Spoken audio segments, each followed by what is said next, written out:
धुळ्यात तापमानाचा पारा आणखी घसरलेला आहे। धुळ्यात 4.1 अंश तापमानाची नोंद झालेली आहे, तर गेल्या 8 दिवसांपासून तापमानात सातत्याने घट होती आहे। राज्यातील सर्वात कमी तापमानाची नोंद धुळ्यात झालेली आहे। काल 4.4 अंश इतक्या तापमानाची नोंद धुळ्यात झालेली होती, तर आज हा पारा घसरून 4.1 इतका झालेला आहे।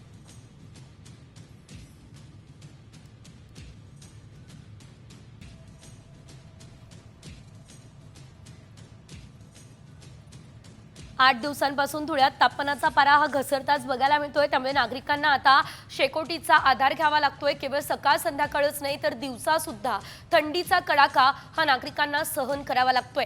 या ठिकाणी आपण बघू शकतोय कशा प्रकारे नागरिकांनी शेकोटीचा आधार थंडीपासून स्वतःचं रक्षण करण्यासाठी वाचण्यासाठी घेतलेला आहे। मात्र गेल्या सातत्याने 10 दिवसांपासून धुळ्यात तापमानाचा पारा हा निसटताच असल्याचं बघायला मिळतंय। केवळ धुळेच नाही तर धुळ्याच्या आसपासच्या परिसरामध्ये सुद्धा मोठ्या प्रमाणात सध्या थंडीचा कडाका नागरिकांना जाणवतोय। मात्र सर्वात कमी सर्वात निच्चांकी तापमानाची नोंद ही धुळ्यातच झाली आहे।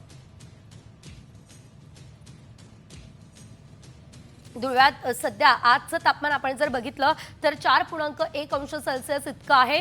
काल धुळ्यातलं तापमान 4.4 होतं, त्याआधी सुद्धा धुळ्यातलं तापमान जे आहे ते 5 अंशांवरती आलेलं होतं। मात्र गेल्या काही दिवसांपासून धुळ्यातलं तापमान हे कमीच होत असल्याचं दिसतंय।